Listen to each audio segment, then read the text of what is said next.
Hello, welcome back to Cody's Chopper Corner. Today we're going to be starting in on my buddy Alex's Shovelhead. So about 2 months ago, before I started the channel, Alex got a hold of me and said he found a 1978 Shovelhead that was pretty much all original, and he wanted to chop it. He's never chopped a bike, and I was just about to start the YouTube channel, so I figured it would work out perfectly, give me some content. We'd be able to show you guys a couple things on this bike along with other bikes in the shop. So the other day we brought it down here and it kind of just escalated quickly. Me and my brother and Alex kind of just started shredding the bike, started taking everything off that we weren't going to use, and it came down to the rear section, and I really didn't want to blow the whole thing apart, especially knowing that I was going to end up chopping the frame up. So, without recording any of it, we chopped the back of the frame off, and this is where we are. I have the frame ready to be hardtailed for the most part, and I'll kind of show you guys a little bit on how I do that. I've never used this V-twin hardtail before, so we'll see how that goes. But anyways, this is where we're at.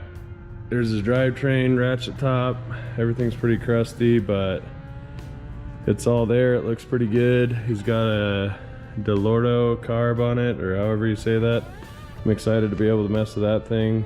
I've never used one of these before on a bike. But yeah, this is where we're at.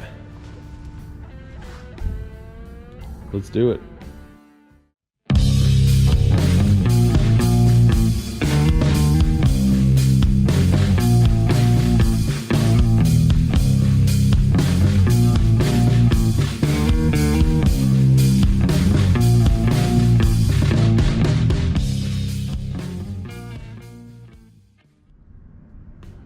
Alright, so we're going to start setting this frame up, cleaning it up a little bit. Like I said, I just kind of hacked it off top and bottom, and I'm going to clean this area up here, get it ready to start fitting up the hardtail, and I'll show you guys how to do that. So on these, I always like to start out by just cutting just the weld all the way around these. And you have to keep in mind when you're cutting these, never cut at an angle that's completely flat like that, or else you'll start digging into the backbone. Always cut like this, so it's gonna clear the backbone as you cut through, or else when you go to clean this up, you're gonna have a bunch of gouges out of the backbone that you'll be able to see, for one, and you're taking away the structural integrity of the backbone. So I'm gonna keep going on this, get it cleaned up, and we can check back in.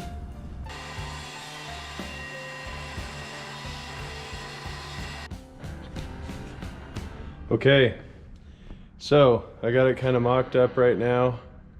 When you're doing this, you got to remember that it's not just going to slide together perfectly, especially like the first or 500th try. You got to kind of manipulate everything on it. This one, I have a ratchet strap holding from up here down to here to bring this gap together, because I was having fitment issues. So I tightened this all the way down on the back here, the rear motor mount. And I could not get my front bolts in up here. So I figured out that I needed to bring this in up here in order for this all to work. So this is what you want. That, like that, just fall right in with that all the way tightened. And then you would tighten these all the way and make sure these fall in. And like on the the video I did a while back on shimming your motor and transmission, this comes in, this comes into play here too. You're gonna wanna check and make sure you have no gap underneath at all when these are all tightened, and vice versa. All right, so I still have quite a bit of cleaning and better fitment to do, but I think for the most part, I mean, if the engine's straight in the frame and everything else is looking good, I can come in here. I'm gonna open these bevels up a little bit more, and I'm gonna tack 4 sides. I'm gonna rosette weld, which is like plug welding, drill a hole into that slug and then fill it on both sides, tack all 4 sides of each piece of tubing, and then I'll come up here and I will open this up a little bit better, do the same thing, rosette weld and tack all 4. Then I'm gonna throw it in my frame jig and finish weld it. So let's do it. All right, real quick, I just wanted to mention, as I sit here and stare at this frame, this is the first one of this style I've done from V-Twin that utilizes the just the front half of the frame right here. The ones I usually do are just the hardtail section where you'd be using your stock seat post. This one seems like it's easier. It's more expensive. I don't remember exactly the price on the other one. I think it's like 600 bucks. This one's like right around 1,000. Yeah, this seems to be a better deal in my opinion. It's been a lot easier than the other one so far. I'm only into this probably like 3 hours right now, and I've never done it before. I'm kind of just completely winging it. But yeah, so far so good. I really like this one. All right, so we're gonna get the rusty, dusty hoe fart out. Oh, by the way, once you become a YouTuber, I don't know why, you can't call tools by their proper name. You just call everything some stupid name, and that makes you hilarious apparently. But anyways, yeah, this thing super dusty and nasty. Real quick, last year we tarped this whole entire spot off and decided it would be a good idea to get drunk and have a Bondo party, and we've just never recovered ever since. We've cleaned it like 1,000 times in here, and still everything is just like covered Bondo dust forever on everything. So anyways, yeah, let's weld this.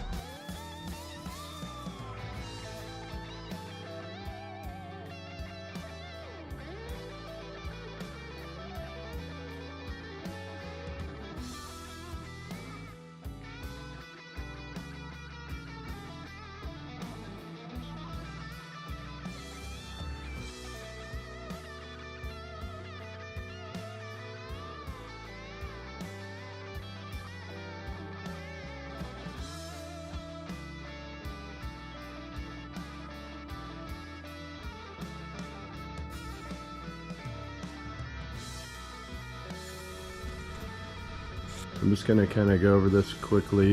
If you guys want to see more about this, I can probably do another video on it, but basically what I'm looking for on this is I go up, get my neck angle set, then I'm gonna put this angle finder on here.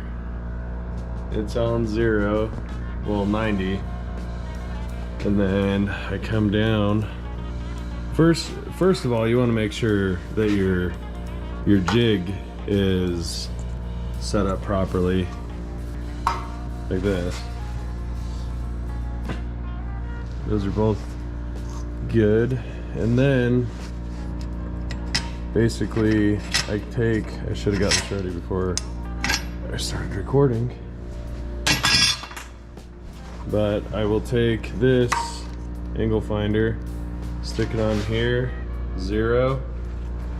Then I take it, put it on the rear motor mount. It's also 0'd. Then I take it, put on the trans mount, on the trans plate. Make sure it's 0'd. And then I come back here and check my axle plane, and it's zeroed. So I know that everything's straight. And I'm gonna put the motor back in just to be double safe that nothing warps or anything when I'm welding this. Yeah, we're gonna get this welded up and call it a night, because I think it's midnight now. It's 20 degrees in the shop because the heater's not working, and I have to go to work tomorrow. Let's get it. All right, so the hardtail's on. I'm still freezing cold, and I'm ready to go home. Everything worked out pretty well. Kind of just did like a little mock-up here. All the bolts dropped in fine for the motor. Everything was straight on the jig. Went ahead and welded it all up. And we're ready to move forward.